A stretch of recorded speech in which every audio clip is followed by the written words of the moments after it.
Bonjour à tous, ici Nash pendant que je lance la vidéo. Ici Nash pour une deuxième VOD de la grosse top 2, on est toujours dans la pool of race et nous avons en zerg rouge en bas sur caverne Xel'Naga Nairobi. Et qui avons-nous en haut, en terrain bleu, qui est-ce? C'est Tebif! Tebif, donc le deuxième de la première grosse top qui ne jouait jamais, qui ne jouait pas à Starcraft avant et qui a décidé de s'y mettre pour réclamer son dû, le titre de la grosse tub. Et donc sa main c'est Protoss, son average c'est Zerg et sa off-race c'est Terran. Donc Tebif qui est un peu bizarre quand même. Mais bon, on ne va pas lui en vouloir. Et donc, alors, le supply depot, pas de problème. Il en a pas besoin. Voilà, supply à 9, c'est pour les noobs. Il le fera un autre jour. Nairobi qui va scouter. Donc là, nous avons un peu un remake. Voilà, pendant que le supply est fait à 10. Un remake de la finale de la première grosse tub, n'est-ce pas? Nairobi qui jouait. Donc c'était sur FIFA 11. Nairobi qui jouait, il me semble, avec. Je ne sais plus. Je ne sais plus.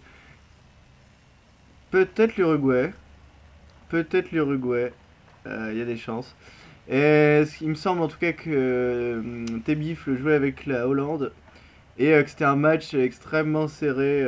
Il y avait dû avoir 1-0, la tuerie qui tombe. Encore écran de production que j'ai oublié. C'était un match joué vraiment très très serré. Et ça s'était pas joué de beaucoup. Mais Tebif qui avait craqué. Alors que c'est lui qui avait gagné la Fat Dick League. Donc la poule des Winners Bracket, n'est-ce pas? Et qui pose sa caserne un petit peu tard, mais bon, pas rien de grave, un gaz qui sort, et un petit drone qui se touche, avant de peut-être aller rescouter. Donc voilà, probablement une export assez rapidement, de la part de Nairobi qui commence à accumuler beaucoup de minerais, et qui n'a toujours pas pris de gaz, donc là ce serait bien si... il prend de gaz, voilà. Ok, 2 gaz de la part de Nairobi, il n'y a pas de souci. Tebifle qui lui va commencer à produire des Marines. Il pourrait faire One Rax Expand, il va finir son wall très judicieusement au cas où il y a un run by de Speedling et le drone qui, ma foi, est assez circonspect. 2 Speedling, une Queen en préparation. Très bien. J'aimerais bien savoir ce que Tebif va faire de son gaz, peut-être une usine. Probablement une usine avec son gaz, mais il faudrait qu'il pose une export, là il est à 400. Dans la base de Nairobi, rien de bien intéressant, à part qu'il a 2 gaz, mais il ne mine que sur un seul d'entre eux.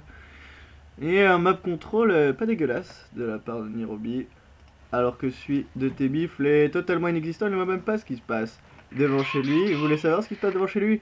Une proxy hatch! Ah mon dieu! Alors ça c'est bâtard. Et en même temps on est en off-race donc on peut se permettre des trucs rigolos. Tebif qui va galérer. Alors, il faudrait qu'il descende tout de suite avec ses 2 petits marines. Et encore je suis même pas sûr que il arrive à se débarrasser des 2 speedlings à moins de micro parfaitement. Mais là ça commence à sentir un peu la chaussette. Le speedling qui est recherché. 4 speedlings qui viennent joindre leurs 2 petits compagnons. Alors là Tebif les mal et Tebif qui double son wall en attendant avec 2 autres baraques. Et il commence à avoir énormément de minerais dans la banque. Il faut absolument qu'il pose un command center. Ouf, plein de baraques, je ne sais pas, enfin qui dépense son argent. Un premier speedling qui vient tester le wall, voilà, il n'y a rien à voir. Il va se faire repousser, bim bim, rentre chez toi. Et le scouting qui n'est pas le point fort de Tebif là, dans cette partie, il ne sait absolument rien de ce qui se passe. Alors que la hache va tout simplement se terminer. Et là ça va sentir mauvais parce que visiblement la queen va sortir. Et il se pourrait qu'il y ait des tumeurs muqueuses qui soient posées, enfin bref. Donc là, Nairobi qui décide de déplacer le conflit véritablement chez son adversaire dans sa B2, ni plus ni moins. un centre technique qui est posé, 1200-300. Là, la macro de Tbif qui commence à partir un peu en sucette. 12 speedling, décidément. Et voilà, des spine crawlers.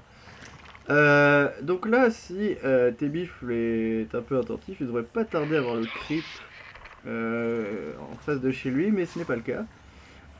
Aïe aïe aïe aïe aïe.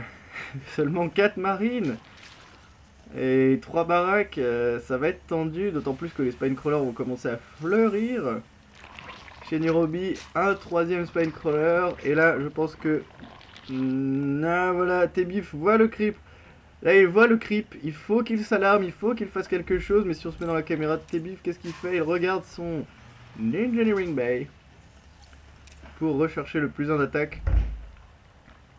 La masse de speedling qui présente des spine crawlers, une spine crawler qui est terminée, les tumeurs muqueuses qui commencent à faire avancer le creep, c'est dégueulasse.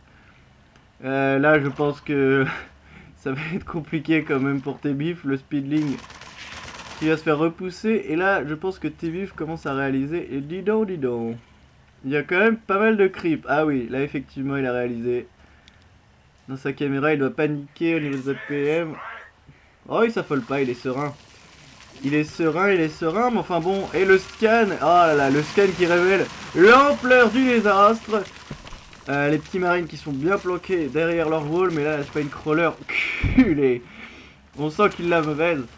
Les spine crawlers qui vont commencer à se positionner, l'Overlord qui va donner la vision pour tapoter le wall du terrain. Aïe aïe aïe. Et oh là là, le wall qui est ouvert, les speedlings qui passent à l'action, les marines qui se font fumer un par un, en move command en plus. Ah, et c'est le GG.